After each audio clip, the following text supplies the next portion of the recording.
ఉమ్మడి పాలమూరు జిల్లాలో గ్యాస్ కొరత తీవ్రమైంది. దీంతో వినియోగదారులు అనేక ఇబ్బందులు పడుతున్నారు.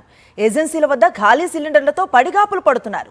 కూలి పనులు వదులుకొని గ్యాస్ కోసం తిరగాల్సి వస్తోందని ఆవేదన చెందుతున్నారు. మండు టెండల్లో వివిధ గ్రామాల నుంచి ఏజెన్సీల వద్దకు రావటం భారంగా మారిందని అంటున్నారు. మరింత సమాచారం మా ప్రతినిధి విజయభాస్కర్ అందిస్తారు. వినియోగదారులు తీవ్రమైనటువంటి ఇబ్బందులు పడుతున్నారు. ఉమ్మడి పాలమూరు జిల్లా వ్యాప్తంగా ఈ యొక్క ఏజెన్సీల వద్ద వినియోగదారులంతా కూడా నిత్యం బార్లు తీరుతుండేటువంటి పరిస్థితి ఉంది. ముఖ్యంగా ఇప్పటికే ఈ యొక్క హోటళ్లలో వాణిజ్యపరమైనటువంటి యొక్క సిలిండర్ లేక అవి మూతపడుతుంటే, మరొక వైపు డొమెస్టిక్ సంబంధించినటువంటి యొక్క వినియోగదారులు కూడా తీవ్రమైనటువంటి ఇబ్బందులు పడుతున్నారు. ప్రస్తుతం మనము జోగులాంబ గద్వాల జిల్లాలో ఉండేటువంటి మానవపాడు ఈ యొక్క మండల కేంద్రంలో ఉన్నాం. ఇక్కడ తెల్లవారుజాము నుంచే ఈ యొక్క వినియోగదారులంతా కూడా తమ యొక్క గ్యాస్ సిలిండర్ యొక్క కుండీలు తీసుకొని వాళ్ళంతా కూడా బార్లు తీరినటువంటి యొక్క దృశ్యాలు చూస్తున్నాం. వీళ్ళంతా కూడా ఉదయం నుంచే ఇక్కడ ఎండకు ఈ యొక్క సిలిండర్ కోసము వాళ్ళంతా కూడా పడిగాపులు కాస్తుండేటువంటి పరిస్థితి ఉంది. తాము ఇప్పటికే వారం రోజుల క్రితము వీటిని బుక్ చేశాము. ఇప్పటి వరకు కూడా వాటికి సంబంధించినటువంటి ఓటీపీలు వచ్చినా ఇంతవరకు తాము సిలిండర్లను తీసుకోలేనటువంటి పరిస్థితి. దీంతో తాము ఇంట్లో వంట చేసుకోలేనటువంటి పరిస్థితి దాపురించిందని వాళ్ళంతా కూడా ఆవేదన వ్యక్తం చేస్తున్నారు. ప్రస్తుతానికైతే వీళ్ళు చెప్తున్నటువంటి ప్రకారం 15-17 డేట్ వరకు ఎవరైతే బుక్ చేసుకున్నారో వాళ్ళకే ఇస్తామనేటువంటి విధంగా చెప్తున్నారు. ఇక్కడ కొంతమంది వినియోగదారులు వాళ్ళు ఏమి ఇబ్బందులు పడుతున్నారు అడుగు తెలుసుకునే ప్రయత్నం.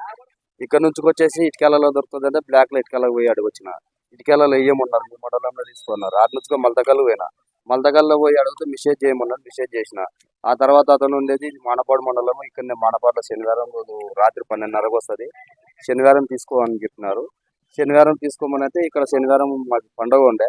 ఆ రోజు కట్టెల పొయ్యి మీద వంట చేసుకున్నాం. మళ్ళీ ఈ రోజు వచ్చినాయి. ఈ రోజు వస్తే మెసేజ్ ఇంకా రాలే. మాకు 17వ తారీఖు అయితే బుక్ చేసినాం. మెసేజ్ రాలేని లోపల అడిగితే వస్తుంది కొనని ఓటు నిలబడి ఫోన్ చెప్పినాడు. గ్యాస్ ఇబ్బంది, చాలా ఇబ్బంది. గ్యాస్ లేనందుకే ఇబ్బంది అయిపోయింది. వంట చేసుకోవడానికి కూడా చాలా ఇబ్బంది అయిపోయింది. గ్యాస్ వల్ల మాకు చాలా ప్రాబ్లాలు ఏర్పడినాయి. అయితే మెసేజ్ వల్ల మాకు చాలా ఓటీపీ రాలేదని ఒకసారి 5:30కు వచ్చినాం. మేము ఇంటికి 5:30కు వచ్చి లైన్లో నిలబడినాం. ఇంతవరకు మళ్ళీ ఇప్పుడు కొత్తగా చూస్తే ఓటీపీ వస్తలేదని చెప్తున్నారు, వచ్చలేదని చెప్తున్నారు. అదే ఓటీపీ వల్ల మాకు చాలా ప్రాబ్లాలు అవుతున్నాయి. గ్యాస్ వల్ల మాకు ప్రాబ్లాలు అవుతాయి. నువ్వు ఎప్పుడు వచ్చినావు తల్లి? ఎక్కడి నుంచి వచ్చినావు? మధ్య సార్ ఎంతసేపు అయింది వచ్చి? 7 గంటలకు వచ్చినాం సార్. ఏమంటున్నారు?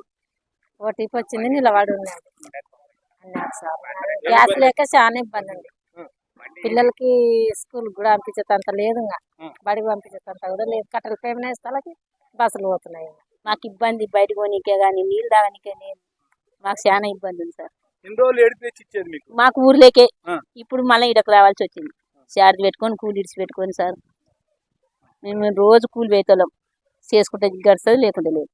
కూలీలు అయితే తమ యొక్క కూలీ పనులను వదులుకొని ఈ యొక్క గ్యాస్ సిలిండర్ కోసం బార్లు తిరగాల్సినటువంటి పరిస్థితి. తీవ్రమైనటువంటి ఎండల్లో కూడా తాము ఇబ్బందులు పడుతున్నామనేటువంటి ఆవేదన వ్యక్తం చేస్తున్నారు. కనీసం ఇప్పటికైనా ప్రభుత్వం స్పందించి తమకు సకాలంలో ఈ యొక్క సిలిండర్లు అదే విధంగా చర్యలు చేపట్టాలని వీరంతా కూడా డిమాండ్ చేస్తున్నారు.